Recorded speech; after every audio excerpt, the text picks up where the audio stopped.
اس کو ایڈمائر کر رہے ہیں، اس کو فالو کر رہے ہیں، اس جیسے کپڑے، اس جیسے بال، اس جیسا سٹائل. کبھی پوچھوں اس سے کہ بھائی کبھی وہ جو بڑا آدمی جس کو آپ فالو کرتے ہیں دیوانے اس نے کبھی آپ کا کوئی خیال کیا، آپ کو جانتا ہے؟ نوجوان کہتے ہیں ہمیں کیسے جانے گا، اس کے تو اربوں کروڑوں فالوورز ہیں، ہم تو کبھی ملے نہیں ہیں، بس اس کو دیکھا ہے، دیوانے ہو گئے ہیں، وہ ہمیں جانتا بھی نہیں، ہمارا خیال کہاں سے رکھے گا؟ اب مجھے بتاؤ، تم اس کو چاہتے ہو کہ جو تمہیں جانتا نہیں ہے، جس نے کبھی تمہارا خیال نہیں رکھا؟ میں اس کی محبت کی بات کر رہا ہوں کہ میں اور آپ پیدا نہیں ہوئے تھے 1400 سال پہلے، جو ہمیں یاد کرتے تھے، جو راتوں کو جاگتے تھے، ہمارے لیے آنسو بہاتے رہے ہیں، معراج کی شب امت کو یاد کیا، اور آپ دیکھیں محشر کے دن کیا حال ہوگا. ارے واقعی اگر کسی سے محبت کرنی ہے، کسی پر فدا ہونا ہے، تو رسول پاک سے بڑھ کر کوئی ایسی ہستی نہیں. اعلیٰ حضرت کہتے ہیں نا، جو نہ بھولا ہم غریبوں کو رضا، جو نہ بھولا ہم غریبوں کو رضا، یاد اس کی اپنی عادت کیجیے. اب آئیے، باتیں تو بہت ساری ہیں، مگر اب میں کچھ وہ اعمال بتا حدیثوں کے ذریعے جس کے بارے میں نبی پاک نے فرمایا کہ یہ عمل کرنے والے کو میری شفاعت ملے گی. شفاعت حاصل کرنی ہے نا، تو کچھ ایسا بننے کی بھی تو کوشش کریں. پیارے آقا فرماتے قال لا الہ الا اللہ خالصا من قلبہ. ایک دن نبی پاک سے حضرت ابو ہریرہ نے پوچھا، یا رسول اللہ قیامت کے دن آپ کی شفاعت کی سعادت کون پائے گا؟ کون آپ کی شفاعت حاصل کر سکتا؟ کتنا خوبصورت جواب دیا، قال لا الہ الا اللہ خالصا من قلبہ. فرمایا جس نے دلی اخلاص کے ساتھ کلمہ طیبہ پڑھا ہوگا وہ شفاعت کا حقدار ہے. مبارک ہو، ہم سب مسلمان ہیں، مگر اب ایمان کی حفاظت بھی کرنی ہے. ہاں، یہ ون وے ٹریفک نہیں ہے. The most growing religion on earth, اس وقت دنیا میں سب سے تیزی سے اسلام پھیل رہا ہے. لیکن ایک بات یاد رکھیے کہ ایسا نہیں ہے کہ کوئی مسلمان اسلام سے پھر نہیں سکتا. قرآن کیا کہتا ہے؟ یا ایھا الذین آمنوا اتقوا اللہ حق تقاتہ ولا تموتن الا وانتم مسلمون. اے ایمان والو، اللہ سے ڈرو جیسا کہ ڈرنے کا حق ہے، اور مت مرنا نہیں مگر مسلمان. دیر از اے بگ کوسچن. شروع میں کہا جا رہا ہے ایمان والو، تو ایمان والا تو موت پہ مرے گا. ہمارا تو کانسیپٹ یہی ہے نا کہ بھائی مسلمان ہو گیا، اب کیا ہے، اب تو انشاءاللہ ایمان کے ساتھ جائیں گے. نہیں، قرآن اب وارن کر رہا، ولا تموتن الا وانتم مسلمون، مت مرنا مگر مسلمان. It means there is some type of doubt کہ ایمان مرنے سے پہلے چھینا جا سکتا ہے. آپ کو پتا ہے سرکار دو عالم علیہ الصلوۃ والسلام کے صدقے ہمیں ایمان ملا ہے. نعت میں پڑھتے نا، تیرے صدقے میں آقا سارے جہاں کو دین ملا. مگر وہ کیا دعا کرتے؟ یا مقلب القلوب ثبت قلبی علی دینک. اے دلوں کو پھیرنے والے، میرے دل کو اپنے دین پر ثابت قدمی عطا فرما. تو پلیز دو باتیں کرنی، ایک تو ایمان کی فکر کرنی، ایمان کی حفاظت کے لیے دعا کرے. کچھ تھوڑی سی فکر، آپ کی قیمتی گاڑی ہے، قیمتی موبائل ہے، قیمتی اشیاء ہے، اس کی حفاظت کی فکر کرتے ہو. سب سے زیادہ قیمتی کیا ہے میرے اور آپ کے پیٹ؟ وہ ایمان ہو. اور ایمان بہت سارے طریقوں سے چھن سکتا. ایک تو یہی ہے کہ بندہ دعا کرے. اس کی وجہ کیا ہے کہ ہمارا سب سے بڑا دشمن کون؟ قرآن کہتا ہے اِنَّهُ لَكُمْ عَدُوٌّ مُّبِينٌ. شیطان اوپن اینیمی. قرآن کہتا ہے شیطان پتہ کیا چاہتا ہے؟ الٹیمیٹ گول شیطان کا کیا ہے کہ وہ تو جہنم میں جائے گا، بے ایمان ہے. وہ چاہتا ہے میں ان کا بھی ایمان کسی طرح چھین لوں اور یہ بھی میرے ساتھ جہنم میں جائے. تو اب اس کے پلانز ہیں، اس پلانز کو سمجھنا ہوگا. برے خاتمے کے اسباب میں علماء کہتے ہیں بری صحبت، گناہوں کی تکرار، بار بار ہر وقت گناہ کرتے رہنا.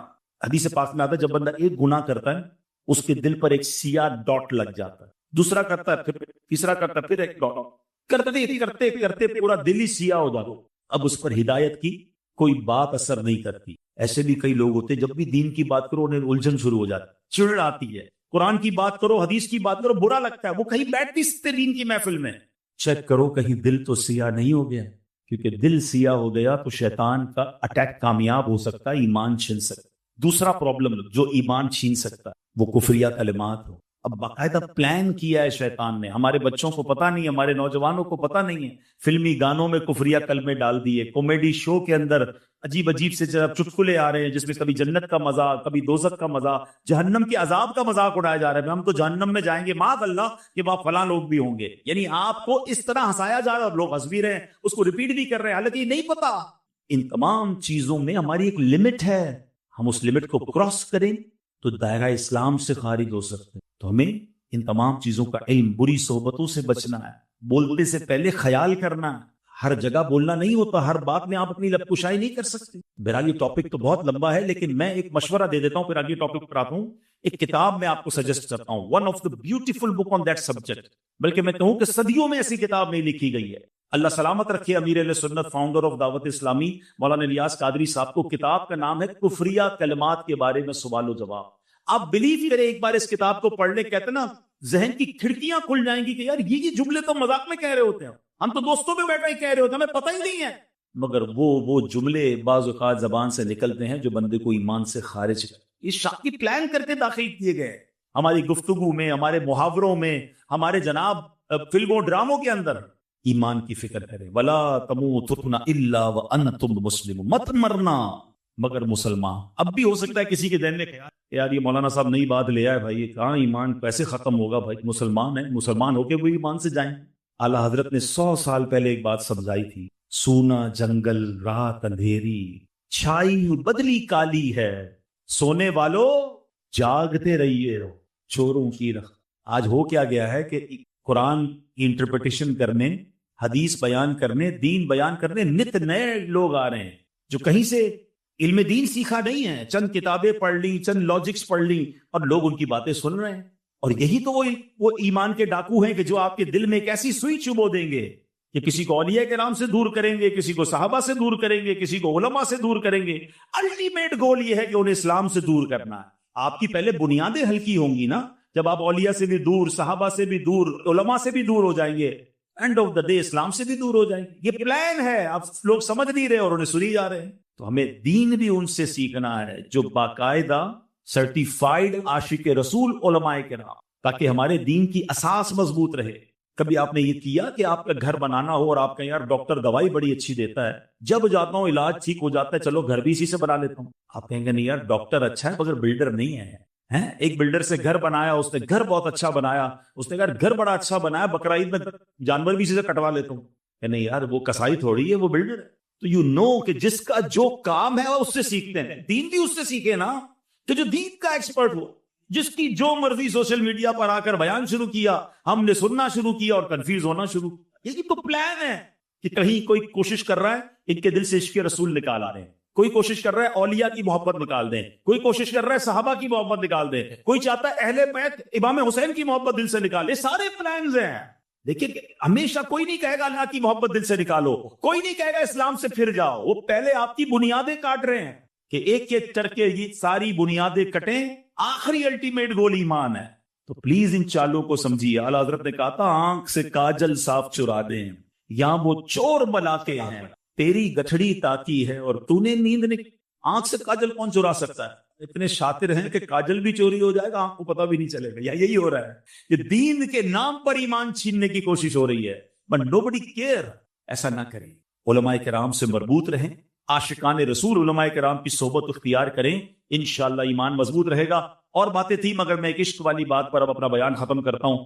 شفاعت حاصل کرنی ہے نا, وہ ایک ایسی جگہ ہے جہاں چلے جاؤ شفاعت واجب ہو جائے. آقا فرماتے من زار قبری وجبت لہو شفاعتی, جس نے میرے روضے کی زیارت کی اس پر میری شفاعت واجب ہو جائے. آئے آئے, یہ وہ دربار ہے جہاں جاؤ تو شفاعت واجب ہو جاتی ہے. اچھا مدینے کی زندگی بھی نرالی, مدینے کی موت بھی نرالی. آقا فرماتے تم میں سے جس سے ہو سکے مدینے میں مرے, کہ جو مدینے میں مرے گا میں اس کی شفاعت کروں. ادھر کی موت بھی نرالی. اعلیٰ حضرت کہتے ہیں نا طیبہ میں مر کے ٹھنڈے چلے جاؤ آنکھیں بند, سیدھی سڑک یہ شہر شفاعت نگر کی ہے. تو مدینے جایا, اور یاد رکھیے اس کی تڑپ رکھیے, اس کی دعا کیجئے, اس کی التجا کیجئے. اگر کوئی مجھے غریب سن رہا ہے نا, اب دل میں یہ خیال آ رہا ہے کہ یار مدینے تو امیر جا سکتے ہیں, اتنے سارے پیسے, پاسپورٹ, ٹکٹ, تو یہ آپ کی بھول ہے. مدینہ پیسے سے نہیں جاتا. ہاں میں نے اربوں پتی دیکھے ہیں, ساری دنیا دیکھی ہے, مدینہ نہیں دیکھا. اور کئی غریب دیکھے ہیں جن کے پاس رہنے کو گھر نہیں ہے, آقا نے کئی بار انہیں مدینہ دکھا دیا. کہاں کا منصب, کہاں کی دولت, قسم خدا کی ہے یہ حقیقت ہے, جنہیں بلایا ہے مصطفیٰ وہی مدینے کو. مدینے جانے کے بہانے ڈھونڈا, ہاں مدینے نہ جانے کے بہانے نہیں ڈھونڈا کر. لوگ کہتے ہیں یار ابھی ذرا کاروبار سیٹ ہو جائے, تھوڑی بچی کی شادی ہو جائے, فلاں کام اٹکا ہے, جیسے ٹھیک ہوگا پھر جاؤں گا عمرہ کرنے, پھر جاؤں گا حج کرنے, پھر جاؤں گا مدینے. حالت کہتے ہیں نا، پھر نہ کروٹ لی مدینے کی طرف، پھر نہ کروٹ لی مدینے کی طرف، ارے چل جھوٹے بہانے بہانے، وہاں کے لیے تو بہانہ تلاش کرے. آپ کو مثال کے طور پر کوئی پلاٹ پسند آ جائے، آپ گھر کی کوئی چیز بیچ کے پلاٹ لے لیتے ہیں. کوئی گاڑی خریدی ہے، بندہ کہتا ہے زیور بیچ لو، گاڑی لینا ہے. مدینے کے لیے بھی ایسے ہی کیا، کچھ آگے پیچھے کرنا بھی پڑے نا، چلے جایا کرو مدینے. اور یہ نہ سوچو یہ کام سدھرے گا پھر جاؤں گا، یہ کام نپٹے گا پھر جاؤں. ارے ادھر جاؤ، سارے کام نپٹ پڑی ادھر سے ہیں. مٹتے ہیں جہاں بھر کے آلام مدینے میں، بگڑے ہوئے بنتے ہیں سب کام. میں نے امیروں سے زیادہ سخی غریبوں کو دیکھا. کچھ غریب تو کمال کر رہے، اور صحیح بتا رہا ہوں، جیسا غریب مدینے پہنچتا ہے نا اس کا صدقہ مل جائے. میں کئی ایسے غریبوں کو دیکھا. ایک بار میں نے ایک سے پوچھا، میں نے کہا یار مدینے آئے ہو کیسے آئے؟ جوڑ کے جو کچھ تھا نا سب خرچ کر دی. میں نے کچھ بھی نہیں، بولے کچھ بھی نہیں، جو تھا کچھ چیزیں تھی وہ بھی بیچ دی تھی. میں نے کہا اب کہتے لینے آیا ہوں، خالی کر کے آیا ہوں، اب لینے آیا ہوں. اور اس گلی میں آیا ہوں کہ اس گلی کا گدا ہوں میں جس میں مانگتے تاجدار ہوتے. یہ کمال کرتے ہیں، یہ سب کچھ ختم کر کے پہنچ جاتے ہیں مکے مدینے. اب بھر کے آتے ہیں. امیر یہی سوچتا رہتا ہے 3 لاکھ کا ٹکٹ ہو گیا، 50,000 کا ویزا ہو گیا، ابھی اتنے کا، حالانکہ کروڑوں لاکھوں روپے ادھر ادھر خرچ ہو رہے ہوں گے. مکے مدینے حج کا خرچہ ہی چبھ رہا ہوتا ہے انہوں.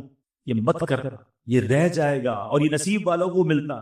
شوق پیدا کرے دل میں، ایسا شوق آ جائے کہ زندگی کا سب سے بڑا شوق یہی بن جائے. وہ پنجابی شاعر کہتے ہیں نا، مینو شوق مدینے چاون دا، میرے دل وچ حسرت ہور آقا تے مرضی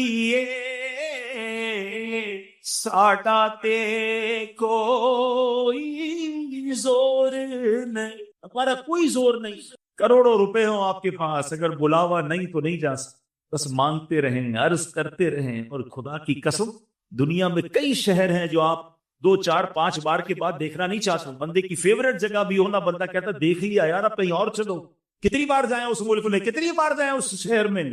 مگر مدینہ وہ شہر ہے کہ 1000 بار دیکھے جی نہیں بھرتا. بلکہ سچی بات ہی، جس نے جتنا دیکھا ہے نا وہ اتنا تڑپ رہا ہے. نہ دیکھنے والا بھی تڑپ رہا ہے، دیکھنے والا زیادہ تڑپ. شربت دید نے ایک آگ لگائی دل میں ہوئی، تپش دل کو بڑھایا ہے بجھانے میں. کیسی گلیاں اور کیسی فضائیں. صحابہ نے تو نبی پاک کی خوشبو سونگھی تھی. آقا کے جسم سے بش سے زیادہ خوشبو پیاری آتی تھی. اور صحابہ کرام گلی کے کنارے کھڑے ہو کر پہچان لیتے تھے کہ نبی پاک یہاں سے گزرے ہیں. مگر سچی بات یہ ہے 1450 سال ہو گئے کسی عاشق رسول کی آنکھوں پر پٹی باندھیں، ہاں اس کو مدینے لے جائیں، بتائیں نا کہاں لے جا رہے ہیں. اگر وائرس نہیں ہے نا ناک میں، پہلے آئے کووڈ وائرس، سونگنے کی صلاحیت ختم ہو گئی تھی. اگر اب بھی کچھ لوگوں کے عجیب عجیب وائرس ہوتے ہیں. عشق رسول ہے، اگر عشق رسول ہے تو پھر کیا ہوگا؟ آنکھوں پہ پٹی باندھ کر مدینے لے جائیں، وہ بتائے گا. عرصہ ہوا طیبہ کی گلیوں سے وہ گزرے ہیں. اتنا عرصہ، more than 1400 years of. عرصہ ہوا طیبہ کی گلیوں سے وہ گزرے ہیں، اس بھی گلیوں میں خوشبو ہے پسینے. آج بھی مدینے کی گلیاں بتا رہی ہیں کہ کس کا مسکن ہے، کس کا شہر ہے.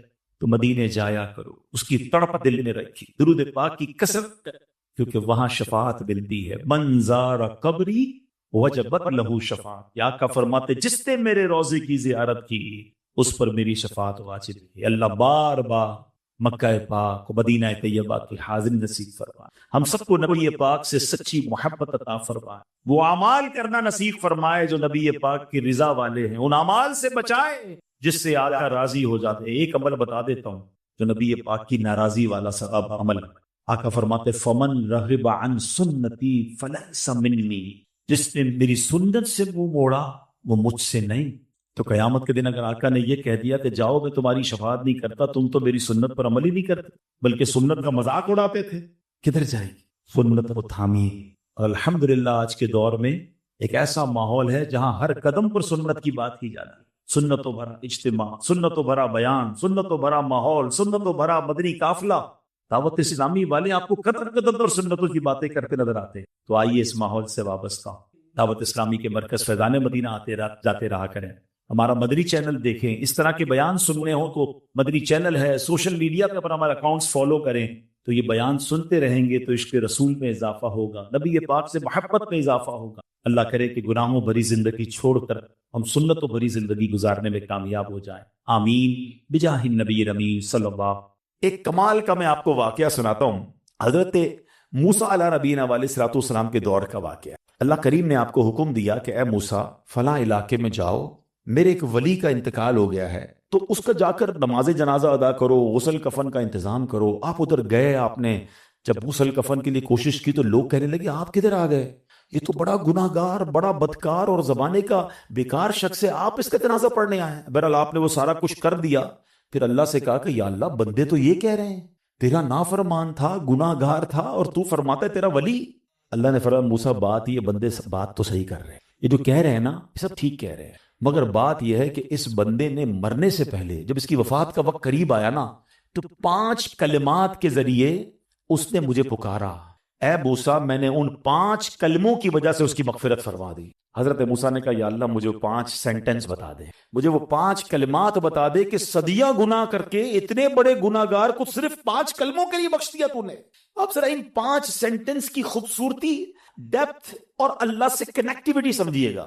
کاش یہ بات سمجھ آ جائے کہ توبہ کہتے کس کو ہیں، اللہ سے کنیکٹیوٹی کسے کہتے ہیں۔ ہم کانوں کو ہاتھ لگانا یا اللہ میری توبہ، ہمارے تو سٹائل ہی دوسرے ہیں نا۔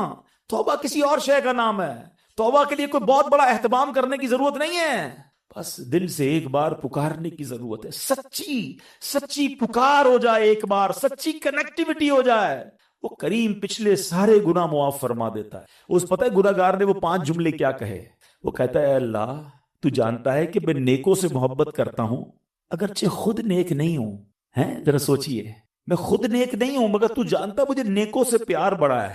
دوسرا سینٹنس کیا تھا، یا اللہ تو جانتا ہے میں گناہ گاروں سے بغض رکھتا ہوں، فاسقوں سے بغض رکھتا ہوں حالانکہ میں خود گناہ گار ہوں۔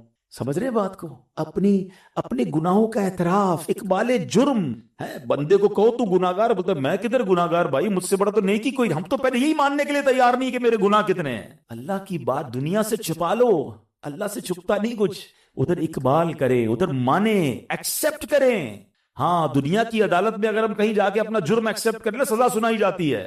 سبحان اللہ، میرے رب کی رحمت کے انداز ہی نرالے ہیں، اس کی عدالت کے دستور نرالے ہیں۔ کوئی سچے دل سے جا کے مان لینا یا اللہ میں سب سے بڑا گناہ گار، اس کی رحمت اس کی بخشش فرما دیتی ہے۔ اس نے کہا کیا کہا، یا اللہ ہوں بڑا گناہ گار، میں گناہ گاروں سے نفرت رکھتا ہوں مگر مولا خود بھی گناہ گار ہوں۔ تیسرا جملہ کیا تھا، یا رب اگر مجھے معلوم ہو جائے نا کہ میرے جنت میں داخل ہونے سے تیری ملکیت میں کوئی کمی آ جائے گی تو پھر میں تیری جنت کا کبھی تجھ سے سوال نہیں کروں گا، کیونکہ مجھے پتا ہے تیری جنت بہت بڑی ہے، مجھے داخل کر کے تیرا کچھ بھی نہیں جانا، تیرا کچھ نہیں جانا، میرا بیڑا پار ہو جانا ہے، تو پھر میں تجھ سے کیوں نہ مانگوں، مجھے بخشنے میں تیرا کیا جائے گا، تو کریم، تیری جنت بہت بڑی، تیری رحمت بہت بڑی، تو یا اللہ مجھے اگر یہ معلوم ہو جائے کہ مجھے جنت میں داخل کرنے سے تیری ملکیت تھوڑی ہو جائے گی پھر میں جنت نہیں مانگوں گا۔ چوتھا سینٹنس کیا تھا، یا رب اگر مجھے معلوم ہو جائے کہ میرے جہنم میں داخل ہونے سے تیری ملکیت میں اضافہ ہو جائے گا تو میں جہنم سے تیری پناہ بھی نہیں مانگوں گا۔ اگر جہنم میں ڈالنے سے تیری ملکیت میں، تیرے ملک میں اضافہ ہو رہا ہے تو پھر مجھے ڈال دے جہنم میں راضی ہوں، مگر مجھے پتا ہے کہ مجھے جہنم میں ڈالنے سے تیری ملکیت میں کوئی اضافہ نہیں ہوگا، تو ویسے ہی مالک ہے، تو ویسے ہی خالق ہے، سب کچھ تیرا ہے۔ اور آخری جملہ سنیے، وہ کیا کہتا ہے، یا رب اگر تو مجھ پر رحم نہیں کرے گا تو پھر کون، اگر اللہ رحم نہیں کرے گا تو کون کرے گا۔ آج اس کی رحم کی بھیک لینے تو آئے ہیں، آج اس کے کرم کی خیرات لینے تو آئے، ہم مانتے ہیں یا اللہ، ہم سب ایکسپٹ کرتے ہیں، ہم نے بہت گناہ کیے، ہم نے بہت خطائیں کی، لوگوں سے ڈر لگتا رہا کہ کوئی دیکھ نہ لے، مالک معلوم تھا تو دیکھ رہا ہے، پھر بھی ہم نے گناہ کیے، دروازے بند کر کے گناہ کیے، لائٹ آف کر کے گناہ کیے، علاقے تبدیل کر کے گناہ کیے، ہم سب مانتے ہیں مولا، مگر یہ پتا ہے ہمیں بخش دے گا تو تیری رحمت میں کمی نہیں آئے گی، تیرا جائے گا کچھ نہیں، ہم بھی تیرے بندے ہیں، ہم بھی تیرے بندے ہیں، تیرے محبوب کے امتی ہیں مولا، تو رحم نہیں کرے گا تو کون رحم کرے گا۔ حاصل کریں، جب حضرت عبد الرحمن بن عوف کو ہوش آیا نا تو لوگوں نے کہا کہ آپ کی طبیعت کیسی ہے، تو آپ نے کہا کیا مجھ پر غشی طاری ہو گئی تھی ہیں، تو کہا جی تو کہتے ہیں بے شک میری بے ہوشی میں میرے پاس 2 فرشتے آئے اور کہنے لگے تم چلتے نہیں کہ ہم تمہیں خدا کی بارگاہ میں لے جائیں اور تمہارے بارے میں فیصلے لیے جائیں؟ دوسرے فرشتے نے کہا انہیں لوٹا دو، یہ ان افراد میں سے ہے جن کے لیے ان کی ماؤں کے پیٹ میں ہی سعادت مندی لکھ دی گئی تھی، اور ان قریب اللہ تعالیٰ ان کے ذریعے ان کی اولاد کو جب تک چاہے گا نفع دے گا۔ اس کے بعد آپ رضی اللہ تعالیٰ عنہ 1 مہینہ مزید زندہ رہے، اس کے بعد انتقال ہوا۔ تو پتہ چلا کہ آپ کی والدہ نے نماز پڑھی، اللہ سے مدد مانگی، اور آپ کو اللہ نے ایک نئی زندگی عطا فرمائی۔ تو آپ اپنی زندگی میں اس پریکٹس کو آج اس آیت سے دیکھیں، ہم نے کرنا کیا ہے؟ ہم جب بیان میں آئیں تو صرف بیان نہیں سننا ہے، ہم نے اللہ نے مجھے کہا کیا ہے، ہم اس ٹاپک کو لے کے اسی لیے چل رہے ہیں نا کہ میرے رب نے ڈائریکٹلی مجھ سے کیا بات کی ہے۔ تو آج اس آیت میں یہ لیسن مل رہا ہے کہ جب کسی پرابلم میں ہے، کلیمٹی میں ہے، تو اللہ کی طرف جانا ہے اور نماز سے مدد چاہنی ہے۔ وَاسْتَعِينُوا بِالصَّبْرِ وَالصَّلَاةِ۔ اچھا اب آپ دیکھیں پیارے آقا کی نماز کی کیسی عادت تھی، بادل گرجتے تھے، آندھی چلتی تھی، کسی بری خبر کی اطلاع آ رہی ہوتی تھی، نبی پاک نماز کی طرف چلے جاتے۔ اچھا مجھے بتائیں نماز استسقاء کیا ہے؟ بارش نہیں ہو رہی ہے، پیارے آقا نماز پڑھا رہے ہیں۔ سورج گہن ہو رہا ہے، نبی پاک نماز پڑھا رہے ہیں۔ چاند گہن ہو رہا ہے، پیارے آقا نماز کی طرف، یعنی کس قدر اللہ کی طرف رجوع ہے۔ And whenever anything bad happen یا گوئنگ ٹو بیڈ ہیپن، ہونے والی لگ رہی ہے، کچھ بڑا ہونے والا ہے، ہمیں بھی تو خبریں آ رہی ہوتی ہے نا کہ بھائی کل بہت شدید بارش ہوگی، اللہ نہ کرے کوئی اور بری خبر ایکسپیکٹیشن ہے، آپ کو کاروبار میں کوئی ایسی خبر آنے کا ڈر ہے، یا آپ کی کوئی شپمنٹ جاری ہے، واٹ ایور آپ چاہتے ہیں ہر چیز بہتر ہو جائے۔ قرآن نے فارمولا دیا نا، وَاسْتَعِينُوا بِالصَّبْرِ وَالصَّلَاةِ، اللہ نے ڈائریکٹلی مجھے اور آپ کو کہا ہے۔ تو from now on words make your practice کہ میں نے انشاءاللہ نماز سے مدد لینی، اور آپ اپنی آنکھوں سے دیکھیں، اور آپ اللہ سے عرض بھی کریں کہ اللہ تو نہیں قرآن میں کہا مدد لے، میں نے کھڑا ہو گیا نماز کے لیے، تو نماز سے آپ نے مدد لینی ہے۔ اچھا اب اس کے بعد آیت کا جو سیکنڈ پارٹ ہے کہ صبر سے بھی مدد لینی ہے، اور آگے کیا فرمایا؟ ان اللہ مع الصابرین، اللہ صابروں کے ساتھ ہے۔ سبحان اللہ، اس کا مطلب یہ ہوا کہ اللہ تعالیٰ اپنے علم و قدرت کے ساتھ ویسے تو ہر کسی کے ساتھ ہے، لیکن یہاں صبر کرنے والوں کا خاص ذکر اس لیے ہوا تاکہ انہیں معلوم ہو جائے کہ اللہ تعالیٰ ان کی مشکلات کو دور فرما دے گا، مگر کرنا کیا ہے؟ صبر کرنا ہے۔ اچھا اب صبر کے بارے میں 2 باتیں بڑی اہم ہیں کہ صبر نارملی ہم جب بھی صبر کے بارے میں سنتے ہیں تو صبر ہم کہتے ہیں یار تکلیف آئی ہے صبر کرو، یقیناً یہ بھی صبر ہے، مگر صبر کی ایک اور قسم بھی ہے جو اس سے بھی سپیریئر ہے، جو اس سے بھی افضل ہے، اور وہ کیا ہے؟ گناہ کے لیے دل چاہے، حرام کے لیے دل چاہے، نفسانی خواہشات برا کام کروانا چاہ رہی ہیں، اور بندہ اس پر صبر کرے۔ یہ صبر جو ہے نا، یہ شریعت کو اور محمود ہے اور بڑا افضل ہے کہ انسان کو جی چاہے کہ فلاں گناہ کرنا ہے مگر وہ اس پر صبر کرے۔ اور دوسرا صبر وہی ہے جو ہم جانتے ہیں کہ کوئی مصیبت آ جائے، کوئی آفت آ جائے، کوئی ہمارا اللہ نہ کرے کسی سے لڑائی ہو جائے، ہمیں کوئی برا بلا کہے، ہم اسے معاف کر دیں، صبر کریں، یا جسمانی تکلیف ہے، کاروبار میں پرابلم ہے، ہم اللہ کی رضا پر راضی رہیں۔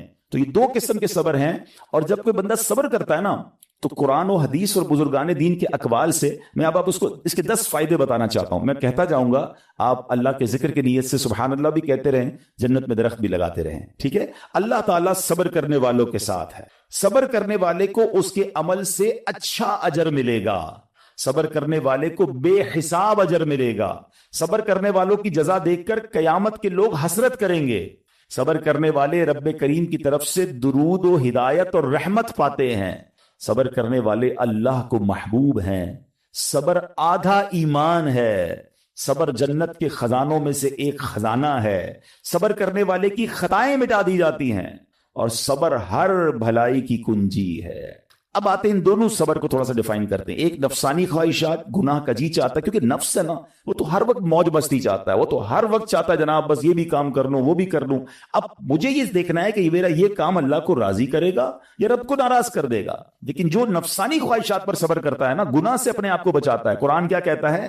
وَأَمَّا مَنْ خَافَ مَقَامَ رَبِّهِ وَنَهَى النَّفْسَ عَنِ الْهَوَىٰ فَإِنَّ الْجَنَّةَ هِيَ الْمَأْوَىٰ، اور رہا وہ جو اپنے رب کے حضور کھڑے ہونے سے ڈرا اور نفس کو خواہش سے روکا تو بے شک جنت ہی اس کا ٹھکانہ ہے۔ دل چاہ رہا ہے، شیطان کہہ رہا ہے کر لے، کوئی دیکھنے والا نہیں ہے، علاقہ بھی چینج کر لیا، شہر بھی تبدیل ہو گیا، nobody here to watch you، مگر اللہ دیکھ رہا ہے۔ اچھا نارملی اگر غور کریں گناہ کرتے کیوں ہیں؟ جتنے بھی گناہ ہے، what ever the list of گناہ اٹھائیے، کوئی شراب پیتا ہے، کوئی بدکاری کرتا ہے، معاذ اللہ، کوئی جوا کھیلتا ہے، کوئی جناب بے حیائی کرتا ہے، گندی چیزیں دیکھتا ہے یا جھوٹ بولتا ہے، واٹ ایور، ان تمام گناہوں میں تھوڑی سی لذت ہے، ٹیسٹ، ٹھیک ہے؟ غیبت میں بھی ٹیسٹ ہے، بلکہ کتابوں میں آیا کہ غیبت میں شراب سے بھی زیادہ مزہ ہے، جبھی تو بندہ چھوڑتا نہیں ہے۔ اچھا لیکن یہ تمام ٹیسٹ میں ایک بڑی اہم بات اب میں کہنے جا رہا ہوں. یہ بزرگ نے بڑی کمال کی ون لائنر ہمیں دے دیا ہے. وہ کہتے ہیں کبھی بھی لذت کے لیے گناہ مت کرنا, کیونکہ لذت ختم ہو جائے گی, گناہ کا جواب اور پنشمنٹ باقی رہ جائے گی. اب آپ اس فارمولے کو سامنے رکھیں کہ جب بھی ہم گناہ کرتے ہیں فیو منٹس یا فیو آورز کی ایک انجوائمنٹ ہے, آفٹر دیٹ انجوائمنٹ ختم, مگر اس کا جواب باقی ہے, عذاب باقی ہے, اللہ نہ کرے اللہ ناراض ہوا تو پنشمنٹ باقی ہے. کیا فرمایا؟ انجوائمنٹ کے لیے گناہ مت کرنا, انجوائمنٹ ختم ہو جائے گی, عذاب باقی رہ جائے گا. اور اگلا سینٹنس کتنا خوبصورت ہے, فرماتے ہیں کبھی بھی تکلیف کی وجہ سے نیکی مت چھوڑنا, تکلیف ختم ہو جائے گی, اجر باقی رہ جائے گا. اب مثال دیتا ہوں, اس کے 2-3 ایگزامپل سمجھیے. گناہ کی ایگزامپل تو آپ سمجھ گئے کہ کوئی بھی تھوڑی دیر کا گناہ کرتا ہے, لذت پاتا ہے, وہ گناہ ختم, عذاب باقی. اب نیکی میں کیا ہوتا ہے؟ فجر کے لیے اٹھنا, نیند آ رہی ہے, دل نہیں چاہ رہا, آپ اٹھے, آپ نے وضو کیا, فجر پڑا, وہ اٹھنے کی تکلیف تو ختم ہو گئی نا, واپس سونا ہے تو سو جائیے, مگر فجر کا اجر اور ثواب باقی رہ گیا ہے. رمضان کے روزے ڈیفیکلٹ ہیں, لیکن افطار کے بعد تکلیف ختم ہو جاتی ہے, ہم کھاتے پیتے ہیں, موج کرتے ہیں, مگر ثواب باقی رہ جاتا ہے. کبھی کبھی آپ کو کوئی مسجد میں بلاتا ہے, یار چلو بھائی بیان ہو رہا ہے, اجتماع ہو رہا ہے, کوئی نیکی کی بات ہو رہی ہے, نہیں یار دل نہیں چاہ رہا, آپ آ گئے, آدھے 1 گھنٹہ بیٹھے, پھر چلے گئے, وہ آپ کا جو ٹینشن تھا یا پریشر تھا وہ ختم ہو گیا, مگر ثواب باقی رہ گیا. تو اب اس فارمولے کو یاد رکھیے گا, جب بھی گناہ آپ کی طرف آئے نا, آپ سوچیں کتنی دیر کا فائدہ ہے. 1 گھنٹہ دوستوں کے ساتھ بیٹھوں گا, بری باتیں کروں گا, 2 گھنٹے فلم دیکھوں گا, 2 ڈھائی 3 گھنٹے, بس اس کے بعد جواب تو باقی ہے نا, قیامت تک اللہ کو جواب دینا پڑے گا. نہیں یار مجھے انجوائمنٹ کے لیے گناہ نہیں کرنا. اور جب کوئی نیکی کا کام آئے اور آپ کو لگے یار دل نہیں چاہ رہا, مزہ نہیں آ رہا, بوریت ہوگی, چھوڑنا یار, تو بندہ سوچے کتنی دیر کی نیکی ہے, آدھے گھنٹے کی, 1 گھنٹے کی, بس 2 گھنٹے کی, اور ثواب باقی رہ جائے گا. Let's do it. اگر یہ بات سمجھ آ گئی نا آپ کو, تو انشاءاللہ دیکھیے گا گناہ سے بچنا اور نیکیاں کرنا آسان ہو جائے گا. تو کیا فرمایا قرآن نے کہ جس نے اپنے نفس کو روکا, کیا خوبصورت آیت ہے, وَأَمَّا مَنْ خَافَ مَقَامَ رَبِّهِ وَنَهَى النَّفْسَ عَنِ الْهَوَىٰ, اور رہا وہ جو اپنے رب کے حضور کھڑے ہونے سے ڈرا اور نفس کو خواہش سے روکا, تو بے شک جنت ہی اس کا ٹھکانہ ہے. اور ایک اور جگہ کمال سے فرمایا وَلِمَنْ خَافَ مَقَامَ رَبِّهِ جَنَّتَانِ, مبارک ہو ان کو جو اللہ سے ڈرتے ہیں نا, صبر کرتے ہیں, گناہ نہیں کرتے, رک جاتے ہیں. قرآن کہتا ہے جو اپنے رب کے حضور کھڑے ہونے سے ڈرے اس کے لیے 2 جنتیں ہیں, 1 نہیں 2 جنتیں ہیں. سورہ رحمان کی آیت ہے. تو پتا چلا کہ نفس کو روکنا یہ آسان بھی نہیں ہے, ہاں دل بہت چاہتا ہے, مگر یہ صبر جو ہے نا, ان اللہ مع الصابرین کا جو معراج ہے, جو ٹاپ آف دا لسٹ صبر ہے, وہ یہ صبر ہے. اچھا اب آتے ہیں ایک اور صبر کی صورت, کہ اب آپ کو کسی نے غصہ دلا دیا, برا بلا کہا, یا آپ کے مزاج کے خلاف بات ہو گئی, اب آپ نے روکنا ہے اپنے آپ کو. اب غصے کا اظہار نہیں کرنا, لڑائی نہیں کرنی, گالی کا جواب گالی, اینٹ کا جواب پتھر, انگریزی کا مقولہ ہے نا ٹٹ فار ٹیٹ, جیسے کو تیسا, یہ ہماری شریعت ہمیں نہیں سکھاتی. اچھا آج کل کسی کو کہو نا یار آپ کیوں یار لڑائی کر رہے ہیں, بھائی میں جواب نہ دوں تو لوگ سمجھیں گے کمزور آدمی ہوں, مجھے اپنا روب بھی تو رکھنا ہے, میں بھی تو پتا چلے کون ہوں, اپنا بتاؤں تو صحیح کون ہوں.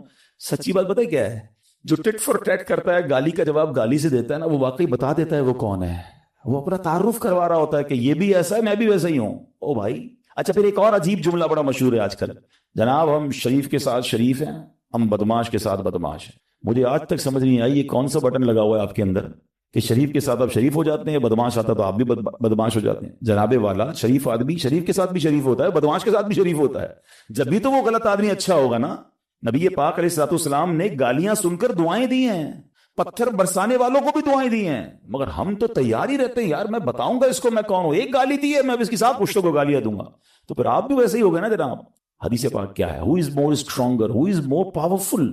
اللہ کے حبیب علیہ الصلوۃ والسلام فرماتے ہیں کہ بہادر وہ نہیں, یہ بخاری شریف کی حدیث ہے, بہادر وہ نہیں جو پہلوان اور دوسرے کو پچھاڑ دے, بلکہ بہادر وہ ہے جو غصے کے وقت اپنے آپ کو قابو میں رکھے. اصل بہادری یہ ہے. تو اگر آپ نے واقعی صبر سے مدد لینی ہے, ان اللہ مع الصابرین کا مجدہ لینا ہے, تو بدلے نہیں لینا ہے, معاف کرنا ہے. ذرا مل کر میرے ساتھ شب قدر کی دعا دہرائیے گا, اللہم انک عفو کریم تحب العفو فاعف عنی, اللہم انک عفو کریم تحب العفو فاعف عنی, اللہم انک عفو کریم تحب العفو فاعف عنی. What is the meaning؟ اس دعا کا معنی کیا ہے؟ اللہم انک عفو, اے اللہ تو معاف کرنے والا ہے, تو حب العفو، معافی کو پسند کرتا ہے، فاعفو عنی، اللہ مجھے بھی معاف کر دے۔ ہم کیا کہہ رہے ہیں اللہ سے؟ اللہ مجھے معاف کر دے اور میرے سارے اگلے پچھلے گناہ معاف کر دے، مگر دیر از اے کوسچن، آپ نے معاف کر دیا سب کو؟ بندہ کہتا نہیں، میں تو انتظار میں بیٹھا ہوں، میں تو موقع کی تلاش میں، بس موقع ملے پھر بتاؤں گا میں کون ہوں، ہاتھ میں آ نہیں رہا بندہ، ٹرائی کر رہا ہوں کسی جگہ آ جائے، بس کوئی اس کے پیسے ویسے آ جائیں، کوئی اس کا معاملہ میرے پاس آ جائے، بس پھر دیکھو کیا کرتا ہوں۔ بیٹھے اس انتظار میں بیٹھے بہت سارے لوگ، کمال ہے یار، یعنی دشمنیاں پالی ہوئی ہیں، رشتہ داریاں کاٹی ہوئی ہیں، دوستوں کے پاس جا نہیں رہے ہیں، میاں بیوی میں لڑائی ہے، ایک سوری کے لیے بیوی گھر بیٹھی ہے، وہ کہتی شوہر سوری کہتے تو میں آ جاؤں گی، شوہر کہتا ہے بیوی معافی مانگ لے تو میں لے آؤں گا۔ ارے بھائی کوئی بھی آگے بڑھ کے معافی پکڑ لو بھائی، اللہ سے معافیاں مانگ رہے ہو، بندوں کو معاف کرنے کے لیے کوئی تیار نہیں ہے۔